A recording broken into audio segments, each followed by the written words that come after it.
د سن اف ام پښتونخوا ډیرو ګرانو خاغلو کتونکو اوریدونکو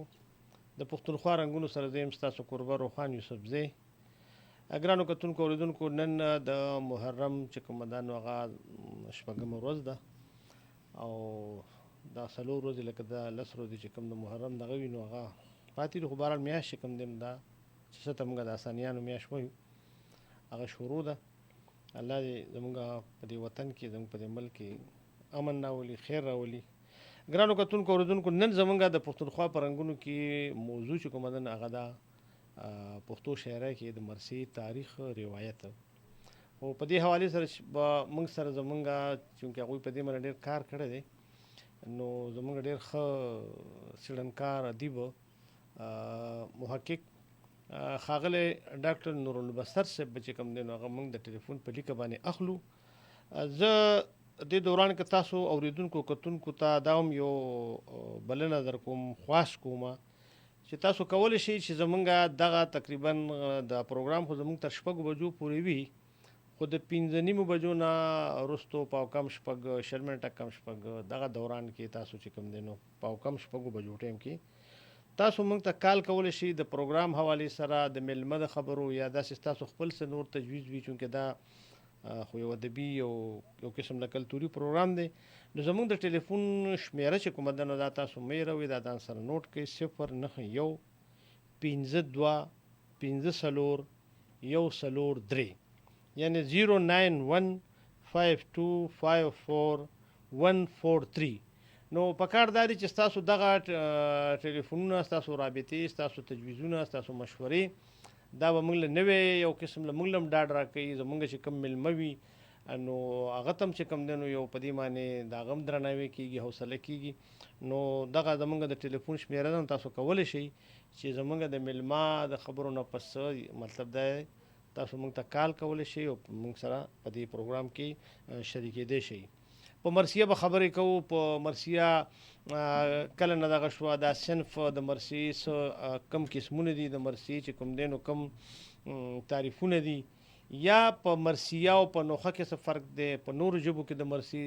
کم تاریخ دی پښتو کې دا ټولې خبرې به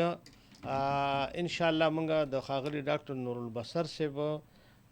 نه اورو او زه ړومبې ستاسو په خدمت کې چونکې دا د مرثي خبره ده د محرم حوالې سره نو خپل یو نظم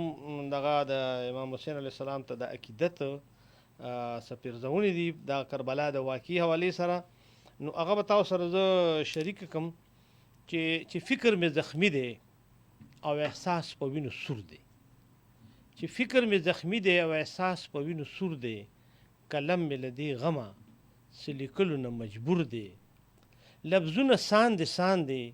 ترکیبونه په جړا دي لفظونه ساندې ترکیبونه په جړا دي کتره کتره لاشونه دي پراته په کربلا دي یو داسې کیفیت دی چې مې فن ورته محتاج دی یو داسې کیفیت دی چې مې فن ورته محتاج دی د داسې کور کیسه ده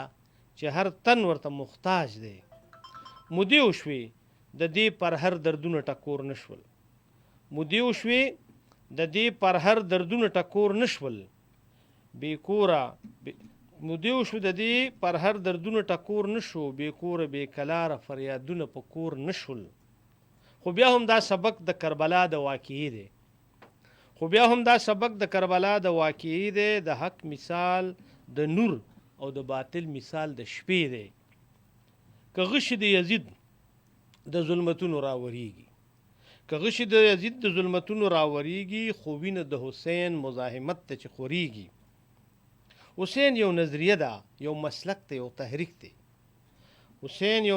ده یو مسلک ته یو تحریک دی هغه چې د هر ظلم خلاف هر ځای کې شریک دی د حق او د ناموس بیرغ جګ کړلو حلال شو حسین مې د تاریخ او د تهذیب د تندي خال شو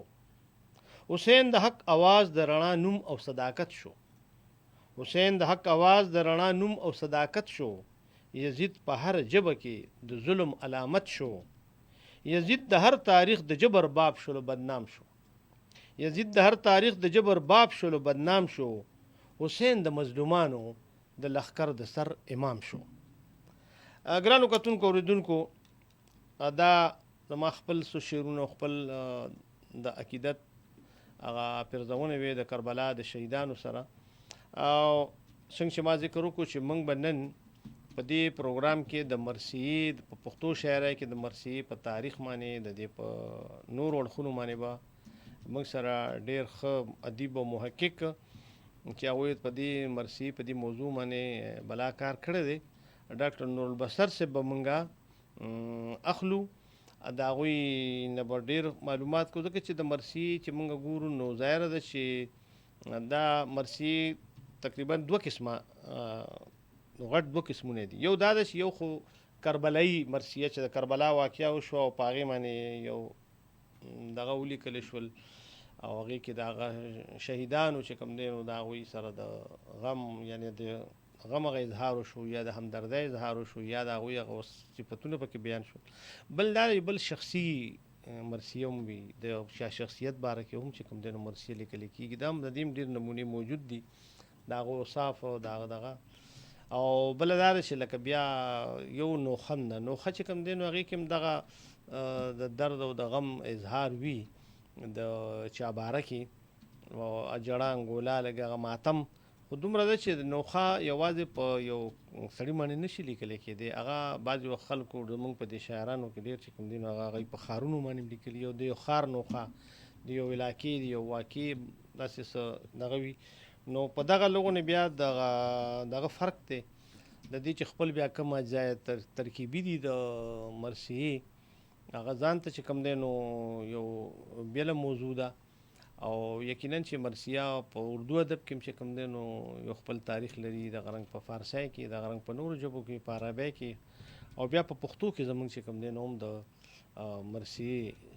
دا یو تاریخ دی، د مرثیې یو روایت چې کوم دی نو هغه موجود دی د خپلو دغه د کربلا د شهیدانو سره. بیا د دې نه علاوه چې کوم دی نو شخصي توګه باندې لکه موږ اوس خوشحال بابا موږ سره یو مثال دی، هغه هم چې کوم دی نو داسې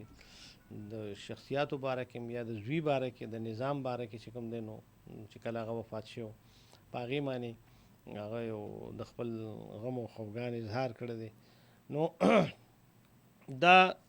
یوازې زموږ په ژبه کې نه بلکې په نورو ژبو کې هم نه، چونکې د محرم په مناسبت سره هم زموږ دا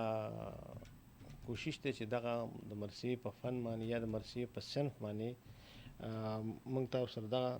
د ډاکټر نور البصر صاحب خبرې شریک وکړو. نو هغه به زیات دغه دې وي چې هغوی په دې باندې ډېر تحقیقي کار کړی دی چې مرثیه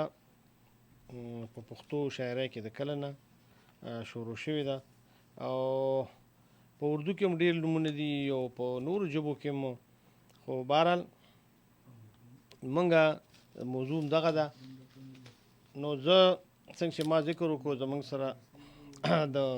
ټلیفون په لیکه باندې څنګه چې ما د هغوی ذکر وکړو چې زموږ ډېر ښه ادیب، زموږ ډېر ښه خوږ انسان او ډېر ښه محقق، ډېر ښه څېړنکار ورسره هغه په ګرامر د پښتو په املا او په انشا او په دې څیزونو هم یو ډېر ښه جوور نظر لري. د پښتونخوا رنګونو کې ښاغلي ډاکټر نور البصر صاحب ته هرکلی وایم. مننه خان صاحب، ډېره مننه، الله مو ښه آباد لره. ډاکټر صاحب ستاسو مننه چې د موږ ته مو دا وخت راکو او زموږ اوریدونکو او کتونکو سره دغه تاسو خپل معلومات او خپل خیالات شریک کړئ، چونکې زموږ موضوع چې کومه ده نو هغه داسې ده چې هغې تاسو سره زیات تعلق لرلو، تاسو په دې موضوع کار کړی دی.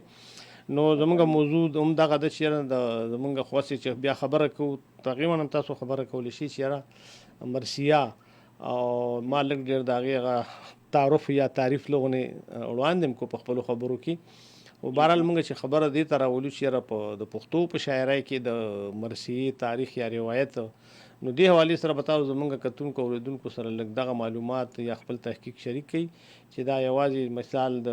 نظم یا د مسدس او یا د بل نظم شکل کې آیا زموږ د په فولکلور یعنی ولسي ادب کې چې کوم دی نو هم دغه مرثیې څه داسې څه نښې نښانې یا دغه موجود دي؟ ډېره مننه د ټول ناول خو زه د سنو پښتونخوا د ټول ټیم شکریا ادا کوم. بیا په تېره کې ستاسو ډېر شکریا ادا کوم چې دا خپل پروګرامونه کوي او بیا ما غوندې د ادبي او طالب علم ته مو په هم موضوع خبرو مو کړه. روان حقیقت چې مرثیه یو دوه ټکو کې زه دې دا تعریف وکړم. ډاکټر حسن حمید په فرنګ امید کې اپارټای دغه پښتو ترجمه ده چې په مړي جوړ دا خېګړې بیانول او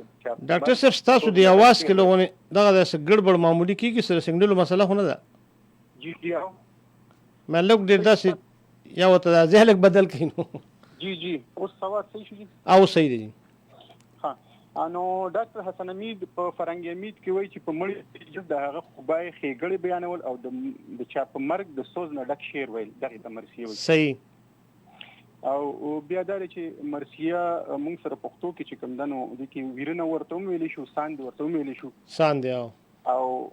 بیا دا موږ سره په پښتو کې نور جبو کوم په پښتو کې موږ سره دا په سلور یعنی یا په 15 قسمه کې دالو بیا دا چې شخصي مرثیه ده چې چا ورور عزیز یا تر هغه یو پاتشي. بیا اجتماعي مرثیه چې لکه یو قومي مشر یا شاعر ادیب و پاتشي نو هغه باندې مرثیه ده اجتماعي شو. صحیح. پاکي مرثیه ده چې هغه د واقع کربلا سره د هغه تړون دی بل چې دغه هغه شعر یا شوب مونږ سره شته شعر یا شوب او علامتي مرثیه مونږ سره شته. نو دا مرثیه چې دا د غم تاثر دی نو د باره کې دغه وایي علامه شبلی نعماني سی وایي چې د غم د تاثر د خوشاله تاثر نه ډیر زیات دی. هغه یو مثال ورکوي چې چېرې د یو سړي دی پیدا شي او ډېر نیازبیني نو هغه به ډېر زیات خوشحالي خو د هغې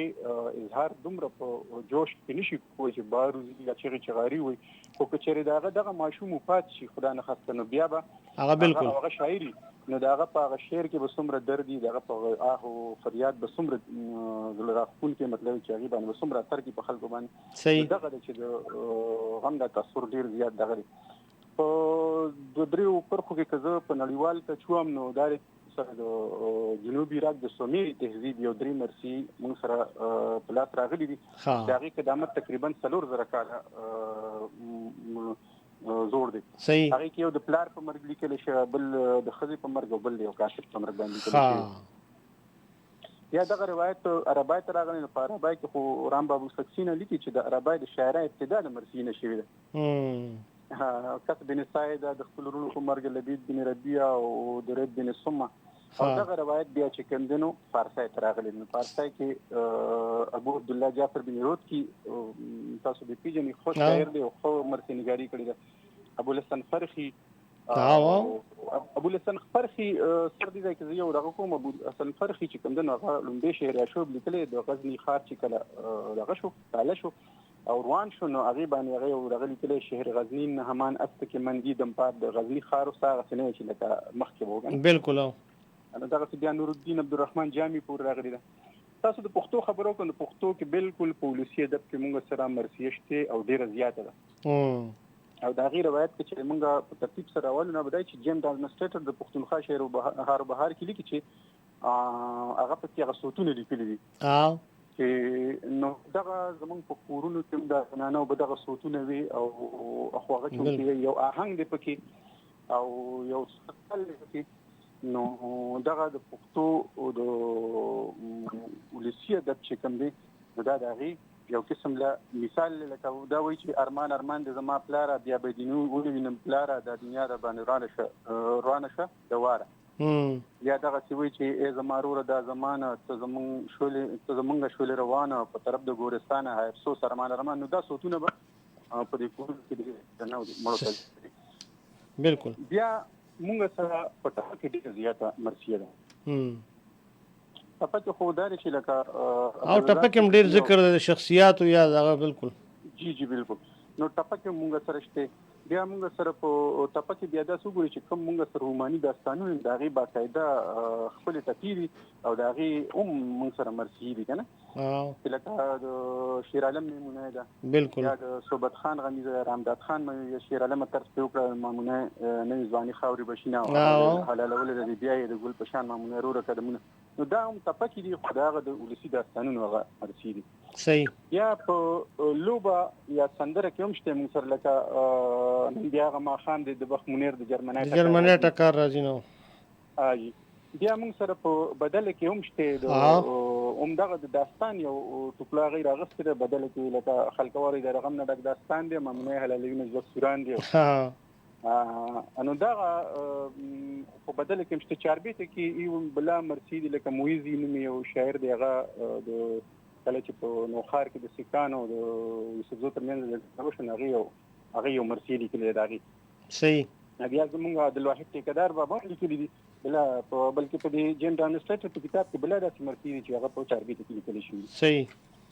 بیا په نیمکای کې هم دغه شته مرسي شته لکه مامونش نشو په خندا شو کچا غرمه ده د کاکازو د مامنا لوینه کچا یو سره ورسره دا کړی نو دا موږ سره په ولسی ادب کې دغه مرسي دي صحیح ډاکټر صاحب مطلب دا دی چې موږ بیا د صنف په توګه خبره کوو مرسیه او د دې چې کوم خپل هغه اجزا دي اجزا ترکیبي دي او بیا دا چې په څنګه تاسو د شهر اشوب ذکر وکړو نو مطلب دا چې بیا په هغه ما لږ خبره پدې هم کړ چې په مرسیه کې او په نوخه کې هم فرق دی بیا لږ معمولی دغه کنه مطلب مرسیه دلته زمونږ د موضوع یا دغه چې کوم مدن شون کې د مرسیه د صنف په توګه معنی اسه خو تاسو ذکر وکړو اگر چې دا د عربی ټکی دی او دا غینا خبرم دغه شوی ده خو د غرض مدار چې مرسیه بیا ست چې مونږ بیا د صنف په توګه ګورو نو دا بیا د یو واقع کربلا سره تړلې د هغه شهیدانو یا د هغه واقع سره په هغه تاثر کې یا په هغه غم کې چې بیا سلیکلی شوی دي نو هغه ته بیا د یو صنف په شکل کې دغه د ما په خیال چې نوم ورکړی شوی مرسیه تاسو وایو بالکل جی بالکل هم دغه چې لکه خاص کر په اردودان طبقه چې د کنه نو هغه خو بس مرسیه وایم دغه کدا نو چې تاسو وی کنه هغه مرسیه وایم دغه چې بس د واقع کربلا حواله سری زمون په پښتونخوا کې زیاتره چې کوم دینو په وندانه چې واقع کربلا باندې چې واقع کربلا باندې بل مرسي لیکل شوی او که تاسو وګورئ شخصي مرسي اجتماعي مرسي دا په کوم ډیر زیات دي بلکې دا روایت دا چې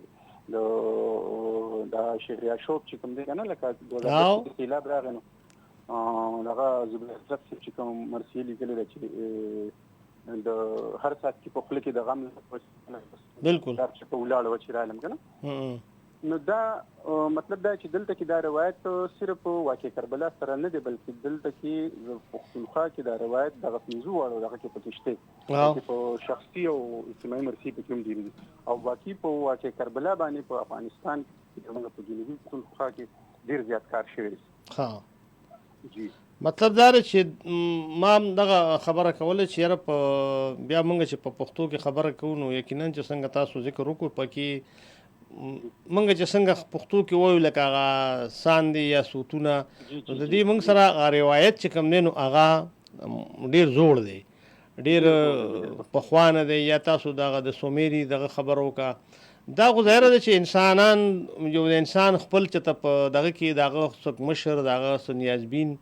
پخوا بزرګونو کاله مخکې چې کوم دی نو ظاهره ده چې دغه د غم او دغه د پاره به هغه څه اظهار کړی وي دغه د خپل جذباتو نو دا مطلب دا چې یو قسم لا هغه د ست چې بیا موږ مرسیه وایو یا ست چې موږ نوخه وایو یا ست چې سانده وایو نو تقریبا ځکه چې هغه انساني جذبات د جذباتو دغه اظهار دی دغه په شکل کې کنه جی بالکل که شرط دا په لیک په شکل کې راغلی ونه دا یقینا چې تاسو خبره چې دا ډیر زوړ دا روایت مطلب دا چې دا خو موږ څه د بیا دې ته باقاعده دی یو صنف شکل چې کوم دی نو په هغې باندې بیا لږه ډېره دغه خبره کېږي مطلب دا دی چې زموږ سره په فارسی کې یا زموږ سره په اردو کې یا په پښتو کې یا په نورو ژبو کې زما خپل خیال دا په دې خو تاسو کار کړی چې دا په حیث د صنف بیا چې کوم دی نو دا دغه د واقع کربلا سره چې کوم دی نو بیا دغه شعر ځکه چې دلته اوس د مرسي نوم چې اخیستی کېږي حالانکه اوس تاسو فلم کې راشي ګورئ چې اکثر خلک وایي چې د فلاني په مرګ مرسیه لیکلې ده دغه که نه او څنګه چې تاسو د شهر اشوب ذکر وکړو یا موږ د نوخې ذکر وکړو نو بهرحال ډاکټر صاحب دا راته ووایي چې د دې لکه دا خو ضروري خو نه ده چې سړی داسې په یو خاص هیئت کې ولیکلی شي دا مرسیه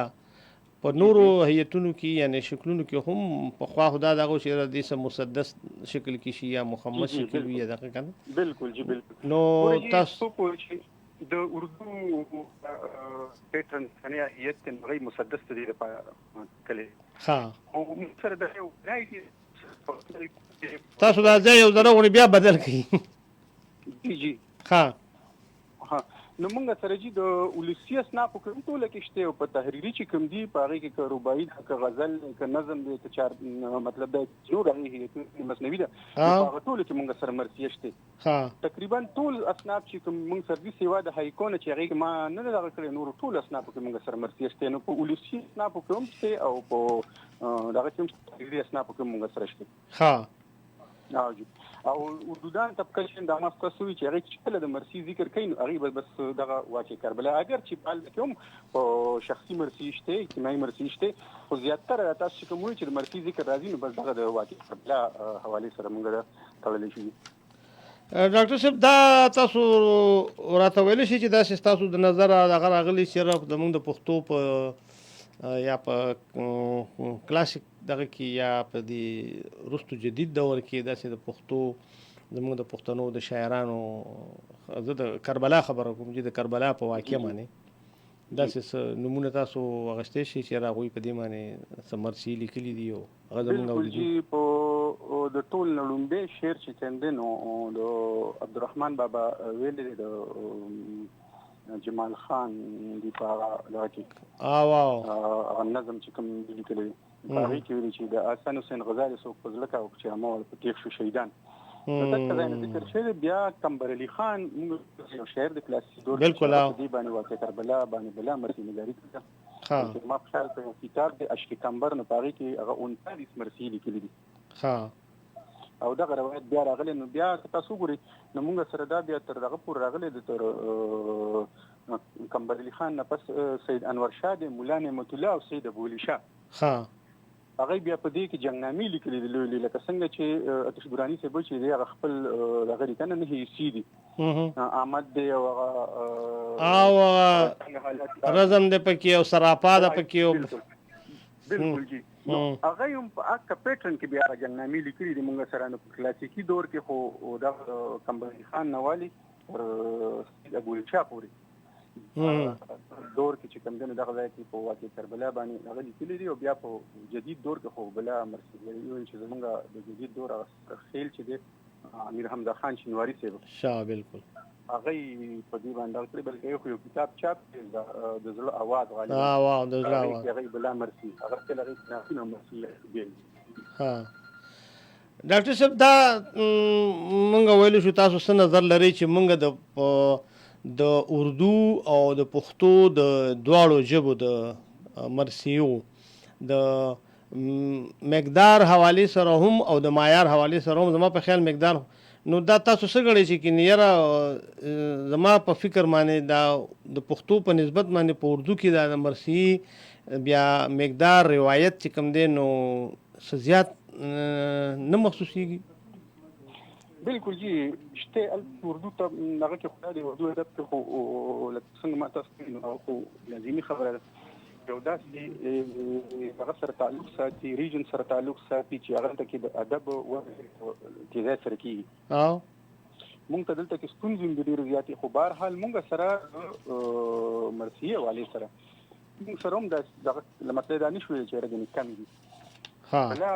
کلاسیکی دور د جدید دور شاعرانو کتابونه باقاعده چاپ شوي دي او هغه کې ویرایټي هم شته او هغه کې کوالټي هم شته کوالټي په کوم داسې شته چې هر څه داسې دغه الفاظ او داسې تراکیب او هغه استعمال کړي د پښتو دغه چې یقینو کې هغه ډیر زیات مزیدار دي او ډیر زړه راښکونکي دي او هغه کې باقاعده هغه درد محسوسيږي لکه زه به تاسو وایم د اجمل خټک بابا چې کوم نو یو مرخي لیکي پیرمان کې شریف په مرګ باندې نو هغه چې دا تاسو سو شعرونه چې څه د غم دغه دی واوري د خټکا د ماتم لوخړی خيږي لاټکا د خیبر سترګې د وینو د کیسې شوي ورځ خړی په ماتم د تاتری شوي تنخوا په غره او سم یو ماتم دی لا یو غم ډیر شوی نو چې بل غم واه داسې بیا زبیر اسرت صاحب د اجمل خټک بابا په مرګ باندې چې کوم مرسي لیکلې ده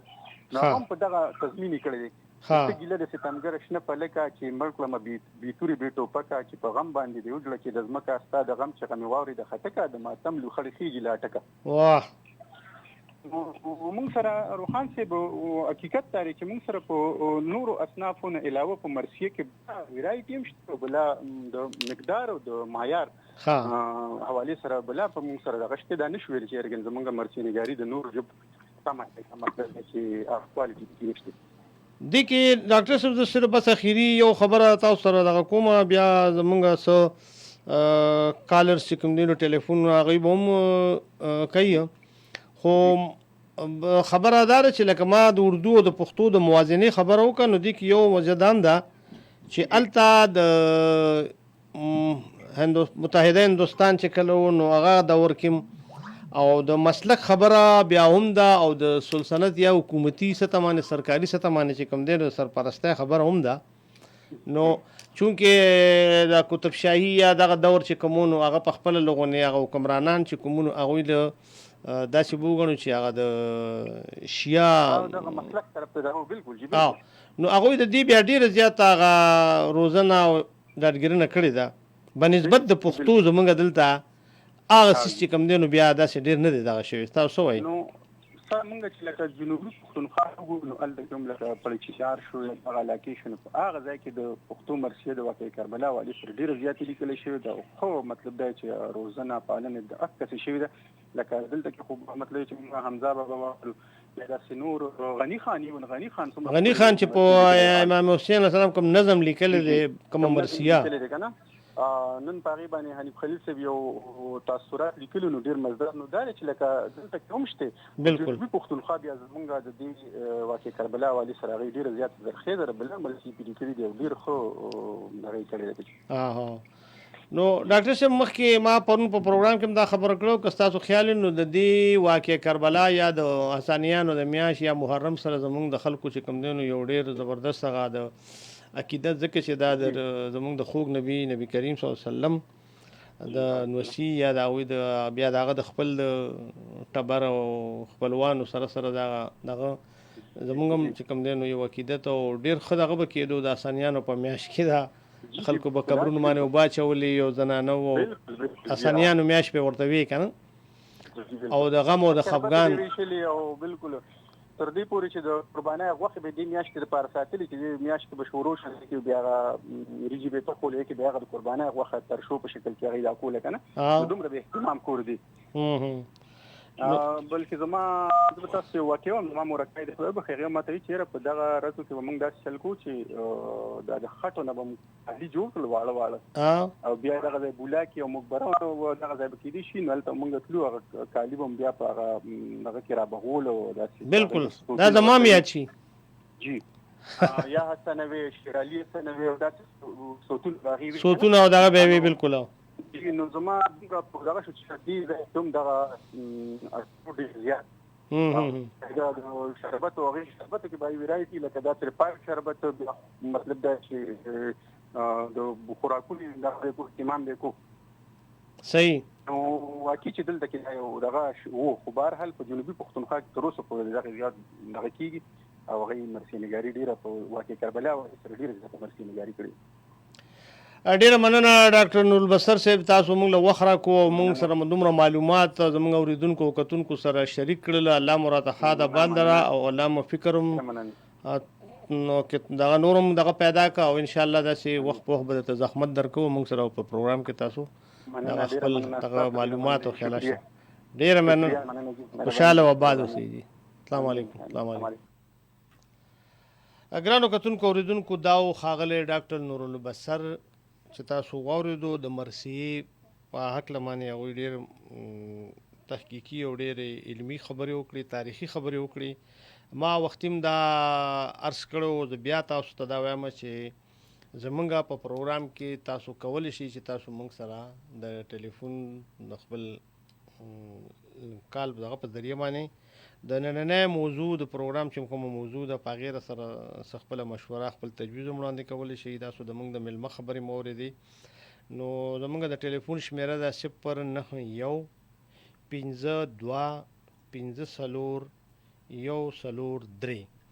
نو 09152541143 نو موږ به دغه یو سترګې په لار خو ورته نشو ویلی خو غوږ په لار به یو ستاسو د دغه ته غوږ به یو نو که څوک هم د پروګرام حوالې سره نو موږ به خوشحالیږو. تاسو ډاکټر نور بصر صاحب خبرې هم واورېدې. د نننۍ زموږ د پروګرام موضوع ده د پښتو شاعرۍ کې د مرثیې تاریخ او روایت او په هغې باندې خبرې هم کړې ډاکټر نور بصر. او یقینا چې موږ ګورو نو انسان یعنی مرثیه خو موږ صرف اوس د واقع کربلا د یو صنف په توګه باندې دا هغې نه زیات شهرت او مقبولیت حاصل شو. او دوه قسمه مرثیې چې کوم دي نو دا مقبولیت لري. یو شخصي مرثیه ده چې په مرګ باندې د رور د مشر د خپل څوک رهبر د خپل پیر د خپل عالم د خپل بچي لکه دا خوشحال بابا مخکې ذکر وکړو چې خوشحال بابا هم دغه شعرونه لیکلي دي. او بیا خاص کر لکه دا چې د نظام دغه دوه شعرونه ماته راځي چې په لخت کې هغه مخوري په چینجو د نظام د زوی باره کې چې کوم شي یعنی دومره هغه په مخ خولو چې خوشحال بابا وایي چې په لخت کې هغه مخوري په چینجو چې د هیڅ چا پر پیرزونه و ځوانه کا او د نظام د غشي یو برابر نه دی. د نظام د غشي یو برابر نه دی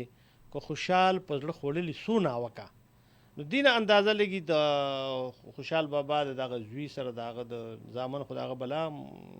غنو زامن لونه وو او دغه په مرګ چې کوم دغه اظهار کړی دی دغه د شعرونو دا ثابتېږي چې نظام واقعي چې دا ډېر یعنی خوبصورت ځوان او په مخ یې لکو دغه رنګ نور هغوی د کاکا صاحب په دغه باندې د هغوی په وفات کې ته لیکلي دا او هلته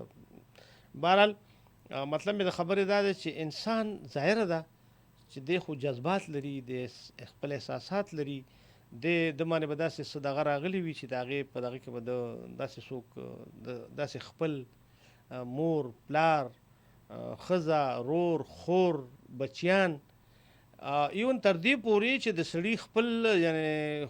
ساتلي څه بل دغه چې کوم وي مرغه یا دغه هغه هم چې مړه شي یا دغه شي نو په هغې هم سړي ته هغه دومره هغه تعلق وي تړون وي ورسره چې په هغې هم هغه د خپلو جذباتو د خیالاتو اظهار کوي. دغه رنګ موږ د شعر عشوب ذکر وکړو یا نوخه چې څه ته ویلی شي نو دغه د یو خار په شکل کې لکه موږ سره په پښتو کې نورم بلا د شعر عشوب په شکل کې یا څه ته چې موږ دغه وایو خو زموږ ښاغلي ډېر ګران ډېر نوموړي شاعر ښاغلي رحمت شاه سایل صاحب چې د پېښور باره کې کوم دغه لیکلی دی یو قسم لا نظم یا نوخه چې ما درته ټول عمر د ګلونو خار ویلی دی کله مې پیرزو شي په بمونو پېښوره دا داسې یو نوخه ده د دغه خار د دغه یی کې چې هغه بیا سایل صاحب کوم کمال کړی دی کوم د نورو ښارونو د بازارونو دا هغه ځای د ژوند او د دې ځای د بازارونو د مشهورو د هغې کومه موازنه کړې ده او هغې کې بیا د خپلو جذباتو او احساساتو کوم اظهار کړی دی نو هغه ځان ته یو ډېر لوی شاهکار نوخه ده او شاهکار نظم دی. نو په دې موضوع باندې ډېرې خبرې کېدی شي ځکه چې دا څنګه چې موږ ذکر وکړو چې یاره د مرثیې که موږ په دغه کې ګورو لکه څنګه چې د ساندې صوتونو ظاهره ده چې څوک مړ شوی دی نو د هغه په غم باندې د هغې ظاهره ده چې اظهار شوی دی او په اساندو کې هغه ستایلی شوی دی. په خوشحال بابا یو دغه راشو چې مېړني دي چې یادېږي په سندرو هم په ویر که نه نو مطلب دا دی چې څوک داسې دغه شوي نه په سندرو کې که په دغه ستایلی شوي دي نو بیا په دغه باندې هم په ساندو کې هم چې کوم دی نو په جړا کې هم د هغوی هغه ذکر کېږي او د ظاهره د جذباتو او بعضې شخصیتونه داسې وي بعضې ښارونه داسې وي بعضې علاقې داسې بعضې واقعات داسې دغه شي چې په هغې سړي ته چې کوم دی نو ډېر زیات هغه درد او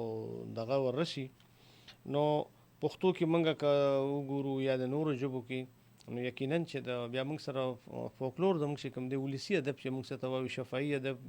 او سینه په سینه چې بیا کوم روایت زموږ را روان دي نو هغه موږ له د دې خبرې ثبوت دی چې په پښتو کې هم چې کوم دی نو دغه ساندو یا بیا وروستو په جدید دور کې چې کله بیا مرثیې ته د یو صنف شکل دغه کړی شوی دی. بهرحال په دې باندې خبرې ډېرې کېدی شي، خو د محرم میاشت نن د محرم د اسانیانو د میاشتې 6مه ورځ ده، او الله دې وکړي لکه اوس مونږ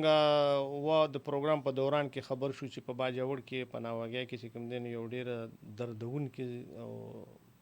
ډېره د غم او د خفګان یو پیښه وشوه چې په هغې کې 4 کسان چې کوم دی نو هغه پکې شهیدان شول. دا زمونږ د هغه وطن دشمنه یا زمونږ چې